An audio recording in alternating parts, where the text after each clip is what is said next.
Welcome to the Caribbean Cricket Podcast, your one-stop shop for all things West Indies cricket. By the fans, for the fans.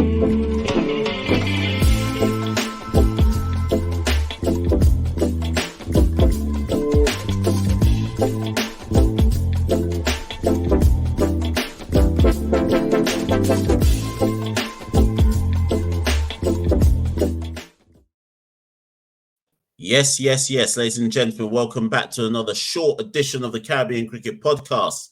I'm on half of the Caribbean Cricket Podcast, Machel St. Patrick Hewitt, and with me as ever is my partner in crime, Santokie Nagulendran. Santokie, how you doing? Yeah, Mash, and I guess we're officially on the road to the T20 World Cup, less than 24 hours away from the T20 series between West Indies and South Africa, obviously leading on to that big global event, which starts in just over a week's time, USA and Caribbean home World Cup for West Indies. So as always, whenever something happens in West Indies cricket, we're here to dissect it. We're here to preview that series and look at the squad that has been selected. Few players still at IPL, few players rested. So we're seeing a few changes from the first choice team, but it'd be interesting to see what kind of performances we get out of it, Mash. So a series we can look forward to. Yeah, it's an interesting one. It's an interesting one because I've been struggling with knowing how to feel about this particular series, because I get it. We need some warm-up games, and obviously we've got Australia a few days after the last game against South Africa. But because we're not at full strength, it's hard to understand what our intention is around approaching this particular game, these sets of games. And don't get me wrong, I think at least 9 or 10 of the World Cup squad are there. So it's not like it's only half the squad or something like that. But when you're playing some warm-up games, Santokie, probably like 3 or 4 of the players who play aren't even going to be in the World Cup. And when I say not in the World Cup, Santokie, I mean they're not even going to be reserves, right? Is there a question mark about the kind of purpose? Like, because everyone can claim to me stuff like, oh, well, we're working on over 7 to 15, or we're working on how we execute at the back end with the ball, or how many wickets we can take in the power play. But let's say, for example, Matthew Forde plays. Let's use an example. Let's say Matthew Forde plays in one of those 3 T20s and takes 3 wickets in the power play. He's not in the World Cup squad, and he's not going to be a reserve. So what are we? Do you get where I'm coming from? What's the greater learning then that we're getting beyond, okay, he's somebody we're going to use probably going in the future after the World Cup? Yeah, I get what you're saying. It's a strange series in that regard, because what are you sort of building towards? I guess you just look at it as it's more game time for players. Obviously, a Matthew Forde, for example, someone who post-World Cup, you'll be looking to him to be in that West Indies side. We've seen him do well in ODIs. He hasn't had the greatest of starts to his T20 career for West Indies, so something to build on. It'll be interesting, though, because the deadline for the World Cup squad to be finalised and reserves is next Saturday. This coming Saturday is the 25th of May. It'd be interesting to see if they have finalized the reserves who are going. Will this 1 or 2 games that we're playing before the deadline have any kind of bearing on it? My feeling is they probably know already who the reserves are. So, yeah, as you said, it's a strange one because it's an official bilateral series, but it kind of just has the vibe of a warm-up series where you're just trying to get game time for different players. I don't know how much we'll necessarily learn, but, especially for the players who haven't been at IPL, any T20 cricket at this point, it will be good for them, I think.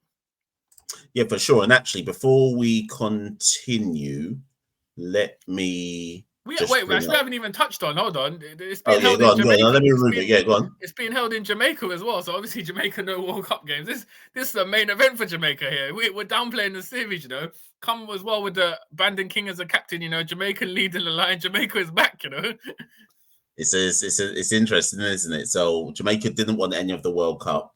Obviously, the reason why Sabina would have got the South Africa games is so many of the stadia being used for the World Cup are being upgraded.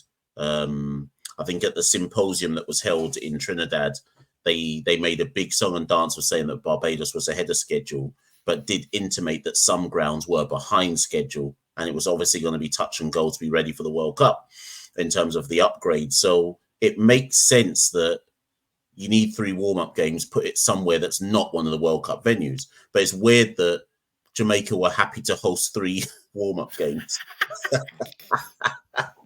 Well, happy to host 3 warm-up games, but not happy to host any World Cup games. And obviously paid for the refurbishments that would have been needed to Sabina Park ahead of the World Cup. So, I mean, we've done videos about it. I don't know at what point in the future some of the Jamaica Cricket Authorities or government higher heads will look and say that was a missed opportunity. Maybe it wasn't. But it's certainly interesting. But Santokie, the squad. You mentioned Brandon King. So Brandon King's the captain. Roston Chase, vice captain. Remember, he was captain in Nepal. Fabian Allen, Alec Athanase, Johnson Charles, Andre Fletcher, Matthew Ford, Jason Holder, Akil Hussain, Shamar Joseph, Kyle Mayers, Obed McCoy, Gudakesh Moti, Romario Shepherd, and Hayden Walsh Jr. Now, I mentioned that point about someone like a Matthew Ford, but that wasn't really one of my subplots. I just use that as an example. Yeah. Looking at this series as a whole, what are the subplots that you're seeing there that you're intrigued? I mean, I said on the live show on Monday, I asked the callers and listeners to the live show on a Monday, did they care or would they care if West Indies lost this series 3-0? So the first question, actually, Santokie, before we get to the subplots, does the result matter? No, I don't think the result's going to matter. I think Sammy will be looking at performances, sort of, for instance, how well King and Charles can score in the power play, for instance, kind of gauging individual performances rather than a holistic view of, all right, we won the series, this and that. I think it's irrelevant because, as you said, it's essentially a warm-up series. So I think he'll be looking for individual performances and where he can sort of fine-tune maybe positions and sort of players' roles a bit further. I think for me, the big subplot looking at this thing will be the opener subplot. Obviously, Charles and King are going as the incumbent openers to that squad. But if you're looking at the reserves, they've named Fletcher, who was the top scorer in the Nepal A-team series. I think he averaged about 64. And then you've got Carl Mayers, who was at the IPL. Carl Mayers is back into the fold as well. So it'd be interesting to see if those are 2 players who are competing for one reserve spot. I would more than likely think Carl Mayers, because he can bowl as well, he'll probably get that spot. But the fact they've called up Fletcher for this series in Jamaica adds to that intrigue, because does it mean he is up for consideration as a reserve? We talked about, how potentially fragile that opening pair of King and Charles could be. So if you've got Fletcher in reserve, an experienced campaigner in the opener position, it adds a bit of depth. So I'd be interested to know sort of what they're thinking are between Mayers and Fletcher in this series. Well, let me take that point a bit further. How do you utilize the 3 games then? Obviously, we have got so technically we should be looking at it as 4 games because we've got the warm-up game in Trinidad versus Australia as well. Although that might be one of them weird kind of like 12-player, 13-player type games where you can add in an extra bowler and all that. But let's use these 3 only. How much chopping and changing do you do though? Do you get where I'm coming from? It's like, for me, King and Charles have to open at least 2 out of the 3 games. Yeah. Otherwise, I don't understand the full point. So how do you determine who's your reserve opener, if that's what they're going to use one of the reserve spots for, if you're not even intending to play those 2 in an opening position? Do you get what I mean by that? Yeah. That's an intriguing point as well. I think obviously King has to play 2, if not 3, because you can't have him captain for 1 game and then drop him. So it'd be interesting to see how they rotate. It's particularly Fletcher as well, unless they put one of them at Fletcher or Mayers at 3 and see if they just perform with the bat. Whether it's a case of if you get runs, listen, you're in form, we'll get you for the reserve squad. So I think that is a subplot, but logic would dictate that King and Charles surely have to open at least the first 2 games just to kind of get that rapport back, get that rhythm together. Obviously, the West Indies A-team tour to Nepal, King was injured, so Charles didn't get time to bat with him. So kind of re-establish that partnership. Probably be a main priority for Sammy, I guess, in this series. Let's move on to another subplot. Let's talk about the Shamar Joseph subplot. Oh. We're not even sure if Shamar Joseph is going to play in this series. I mean, certainly I've heard bits and pieces that he might not play in the first game on Thursday. Maybe he'll be ready by the weekend. Now, Santokie, let's be realistic about this. Obviously, there's a lot of Shamar Joseph fans, of which we are as well, given his exploits thus far. But obviously, T20 cricket is different to Test cricket. He played 1 game in the 14-match stretch in the IPL, which is added to his 2 games for Guyana Amazon Warriors. And there's a chance he won't play in the first game versus South Africa. how much prep does he need for the World Cup, Santokie? Or are we in a position where the amount of game time he gets is irrelevant? It's just whether he looks good in training or not. I think at this point we have to think that Sammy's confident that he can just jump in. He has, as you said, he only played one game in that IPL in total. So he hasn't got much experience. I mean, 3 T20s is crazy for someone. I mean, I know the talent. We know the talent that Shamar Joseph has, but to have that only 3 T20 games you've played, and coming into this, and then as you said, potentially might not play 1 or 2 of the games against South Africa. Essentially, you're looking at him to basically jump into that first game, most likely against Papua New Guinea, and kind of just see what he can produce.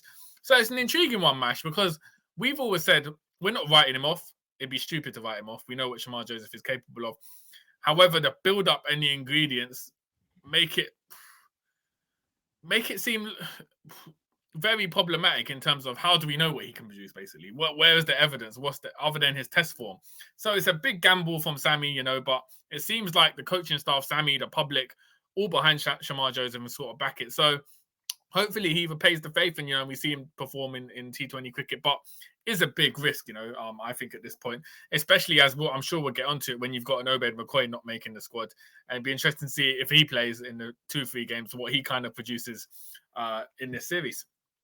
And you mentioned Obed McCoy, we'll move on to him. He obviously had a good time of it in Nepal and essentially showcased why he is such a valuable asset, or when he's in form and fit, why he's such a valuable asset to the West Indies. Offers something that no other bowler in the World Cup squad, or potentially you could argue in the wider Caribbean, offers in terms of variety, left arm angle, etc.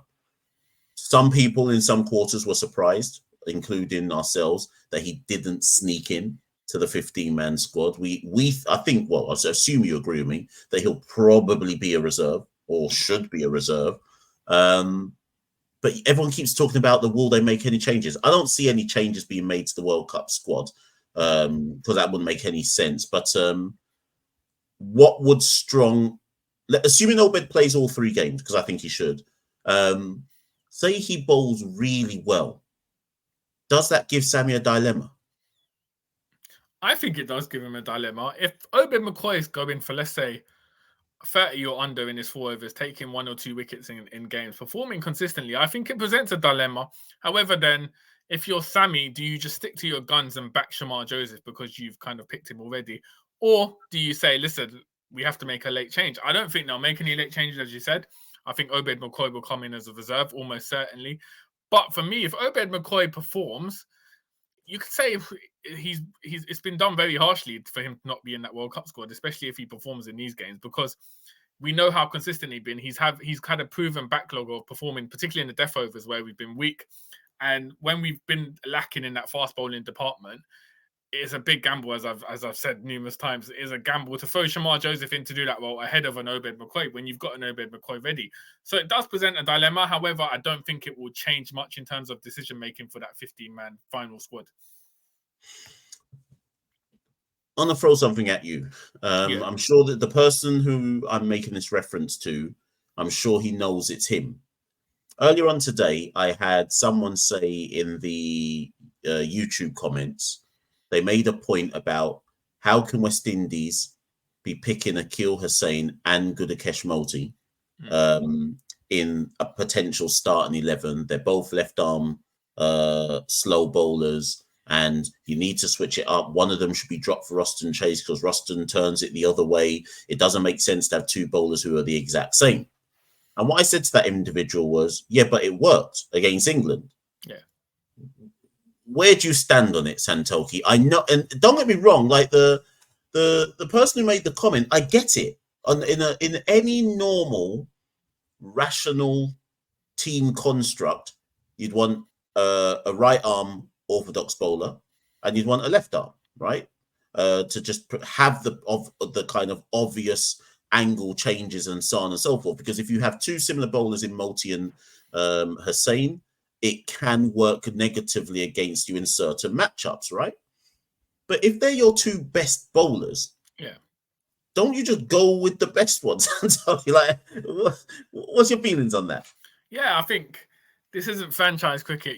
We can't construct a team based around what we need. We have to go with what we worked with. In an ideal scenario, as you said, we'd have a right armer, a left armer, and a leg spinner. Obviously, you could, as we've debated on the show, do you pick a leg spinner just for the sake of what they offer as a leg spinner? Obviously, West Indies haven't gone down that route. We're kind of going with our best two bowlers, Akil Hussain and Gudakesh Moti, for that starting 11 or 15-man squad. You'd imagine they'll be the two that play most of the games. So I think you just have to go with it. And when you've got two quality spinners like a Moti and Akil Hussain, obviously it's not ideal to have them bowling both slow left arm orthodox. But as you said, they're our best bowlers, so you got to go with your best bowlers. Otherwise, you're just picking players for the sake of what their position is, not necessarily what quality they offer. So we could have easily gone down the route of picking for the final man squad, like a Yannick Karai or Hayden Walsh Jr., but we've chosen not to go with leg spin. So you go with your best spinners. So we kind of know. So if we take King, Chase, Charles, that's 3, Holder 4, Akil 5, Shamar 6, Gudakesh 7, Romario 8. So 8 of that squad we know are in the World Cup squad. If you had to pick right now, Santokie, without seeing any of the games versus South Africa, and knowing that Sammy and Floyd Reefer, etc., probably already know who their reserves are, the reserves clearly are coming from this squad. Yeah. Who would it be for you? How many reserves are we picking? 2 or 3? 3. If we go with 2, it's got to be Mayers and McCoy for me. Just because they're Go on, sorry. Just because they're players who have been debated. I think the fact that there's been debates around both of them, be it in the 15-man squad, speaks for their quality. And so I think what they offer as well, McCoy with the death bowling, Mayers with the bowling and the batting, I think those two are guaranteed picks. Fabian Allen as well is an outsider choice as well, because we know what he has done in the past. Obviously, injuries and form haven't been there. But if, in training, if he's showing up good, we've always talked about him being a 3-dimensional player, batting, bowling in the field. Fabian Allen would be an outside choice as well if we're going with 3. I think generally from what most sides are taking 1 or 2. So if we're going with 2, for me, it'd be Mayers and McCoy. Who would you go for? No, hold on. Before I even tell you that, what if it's 3?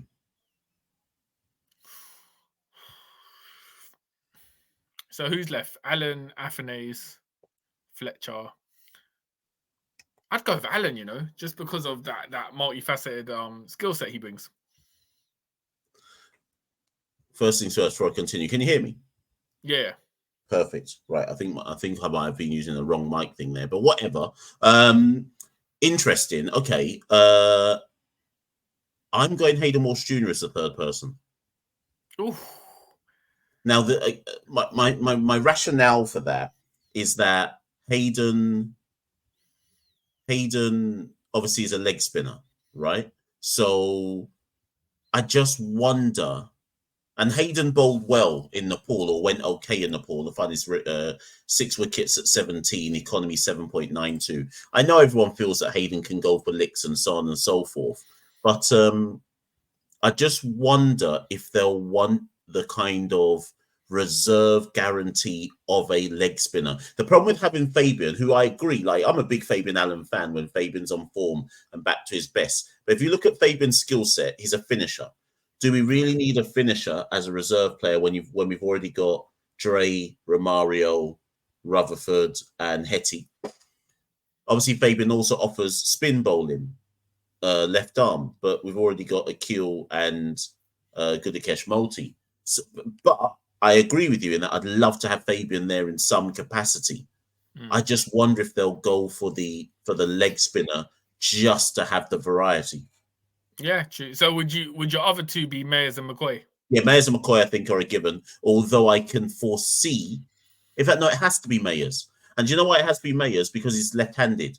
So even though Fletcher might be the one in form or in better form, Mayers, and this is before you even mention the bowling, Mayers offers you something different. Yeah. And it will be interesting to see how, we haven't even talked on Jason Holder, because I was about to say, yeah.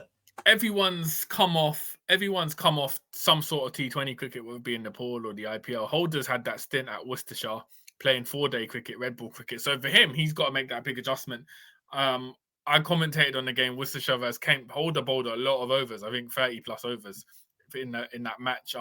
So for him, it's about one, getting refreshed, match ready, kind of built, because it's tiring playing stint county cricket.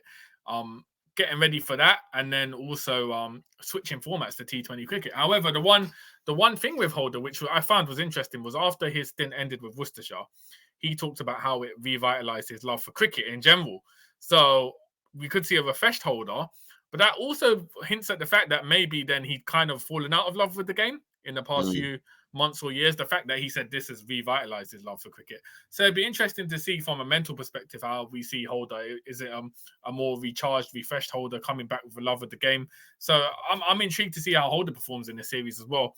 I'm sure he'll, with the lack of T20 cricket he's had in recent months, I'm sure he'll be playing in 2, if not 3 games. Yeah, it's interesting with Holder because there was quite a bit of debate in some circles about was Jason a certain pick in the squad, which I found weird because to me, of course, Jason Holder's going to be in a T20 squad. I think people think some people think his T20 game isn't as strong as it actually is. I don't. There's a bigger debate to be had about, does Jason Holder start any of the World Cup games when you have Andre Russell, when you have Romario Shepherd, etc. But I do think that when Jason is at his best, more so with the ball than with the bat, I think he offers something. And if we're not going to pick Obed McCoy, then you have to have someone like Jason Holder. Now, the question some people might say is, well, boy, Obed McCoy could have got in the team ahead of Jason Holder. But again, that's another debate for another day. But yeah, certainly it'll be interesting to see, like you say, just how revitalized Jason is for this. And then, of course, the upcoming England tour straight afterwards. The thing is, yeah, if let's say ideal scenario, West Indies make the World Cup final. I don't know when. I think it's like 29th or 30th of June. Yes, right at the end of June. So we could have a scenario where Shamar Joseph and Holder played in that long World Cup, and then essentially the West Indies tour of England starts the next week. So you've kind of got a tricky position where, and Alzari Joseph as well. You kind of got a position where 2 or 3 key players are basically going to be coming to that England tour frazzled after a long and arduous World Cup. So that'll be an interesting dynamic how they balance that across the formats as well. You could even throw Gudakesh Motie in there as well, because we'd expect him to go to England, but for sure. So before we wrap this, Santokie, let me return to that point I said, because I just want to clarify this, because you said it, not me. So you are saying the result of this series doesn't matter, and if West Indies lose all 3 games, it's still positive vibes going into the World Cup? No. I think the results not in so much as like, all right, so if South Africa win 2-1, I don't think Sammy's going to come out and be like, oh man, I'm not happy about this. Like, if we can take some performances out there, if we get licked 3-0 and it's abysmal results, obviously he's going to say, all right, we need to look at what's going on. This isn't what I want for a World Cup. But I don't think the results, when you play bilateral series, normally it's a case of wins at all costs. Like, as long as we win the series, we get it. I don't think that mentality is going to apply here. I think there's going to be a balance between, obviously they'll try to get positive result. You don't want to play a series when saying, oh, we don't care about the result, especially with it being in Jamaica as well, and they're not getting World Cup games. You'll want to give positive results for the fans there as well. But I don't think it's going to be all or nothing, like, oh, everything matters on us getting the win in the series. It's more going to be, how can we develop players? What have we learned from this series to take forward? Essentially treating it almost like an extension of a warm-up match. Let me finish with this. Earlier today, at the time of recording, Rajasthan Royals beat the Royal Challengers Bangalore in the eliminator game in the IPL. And the key people at the end of that chase for Rajasthan was a certain Shimron Hetmeyer, who hit 26 from 14 balls in his finisher role, and then Rovman Powell came one after him. So Hetmeyer came at 6, Powell came at 7, and then Powell hit 16 from 8 balls. Does that mean we're going to win the World Cup, Santokie? I think with Hetty in the squad, we're always going to win the World Cup match. King Hetty, you know. But you know what? On a serious note, though, how much currency are you paying by IPL performances in terms of meaning that West Indies start the competition on a high? So say Hetty and Powell get to the final. Obviously, Dre's already in the final with KKR. And whichever one of those teams win, let's say they all perform in the final, if Rajasthan get there, does that bode well, or do you think people have to treat the World Cup as a completely separate entity? No, I think it bodes well. You're playing against. I mean, the IPL, the standard is so high. I think if you're coming off that momentum, you're gonna take that momentum into the World Cup where there being such a short turnaround. Even Pooran hit 500 runs basically in the group stages for Lucknow. So Pooran's coming off that form. Hetty's coming off that form. Dre Ross, Rovman. So it's looking good on that front. So hopefully we can carry on that momentum. But I think the fact that, you know, we've seen different teams take different approaches. England have pulled all their players from the IPL to kind of get into camp and play together. West Indies have let, you know, Rutherford stay out there.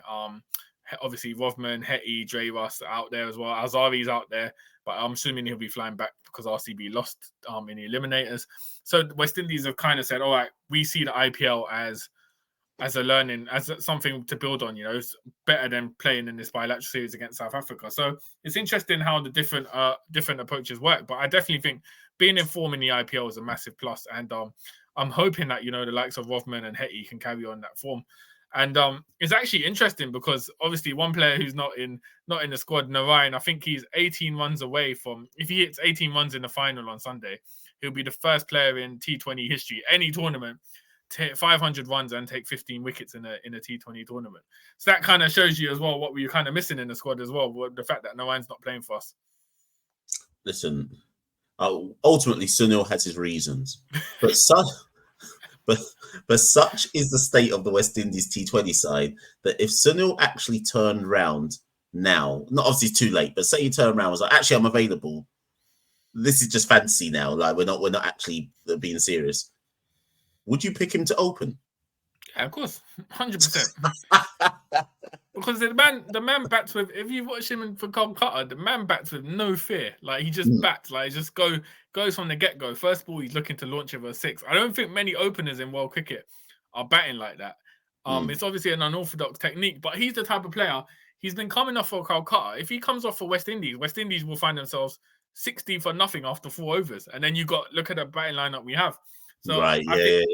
Especially the fact that we're not 100% confident in Charles and King being able to pull it off consistently, I think it would be a no-brainer for me. And the fact that he offers the spin as well, you're essentially he's filling up a lot of spaces there, filling a lot of roles he can do. So it's a massive blow, but it is what it is. We haven't seen Narayan play for years now, so we're kind of used to it.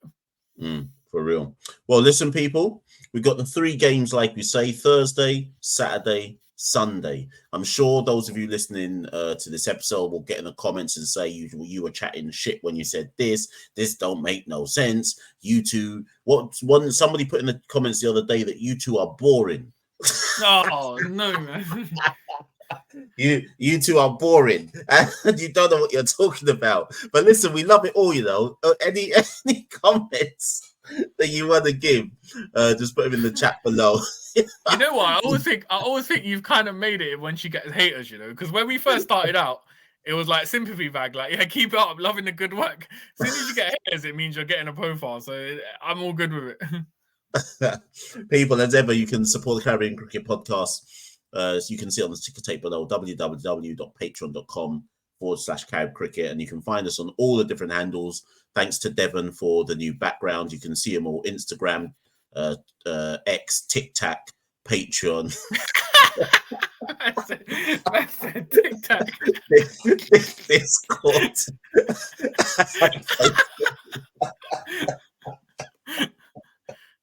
That's a low point. That's a low point in my podcasting career. Man's out here trying to promote myself as youthful and up with all technology. Out here calling it TikTok, you know. So find us everywhere, people. And also, last thing before I wrap, because I always forget. YouTube have introduced this new thing now called Super Thanks. So super thanks allows you to, if you want to support us, it allows you at any point in time when you're watching a video. So you know how on live videos you can do super chats, where you can, like, I don't know, give us like 99 pence, whatever. But you can now do it through super thanks, which is a comment feature, I think with emojis maybe or something like that. So if you want to support us, you can do it that way as well. I think we've activated that. So go ahead and be our guest. Any little bit counts and every little bit helps. So people, that's us. That's out. It's another episode. Santokie and I will be back. I think I might do a watch along tomorrow. I don't know. But either way, Santokie and I will be back, no doubt, to review the series. So look out for that. And the World Cup gets ever, ever nearer. As ever, people, peace and keep watching. We rule the cricket world. Now the rule. Welcome to the Caribbean Cricket Podcast, your one-stop shop for all things West Indies cricket. By the fans, for the fans.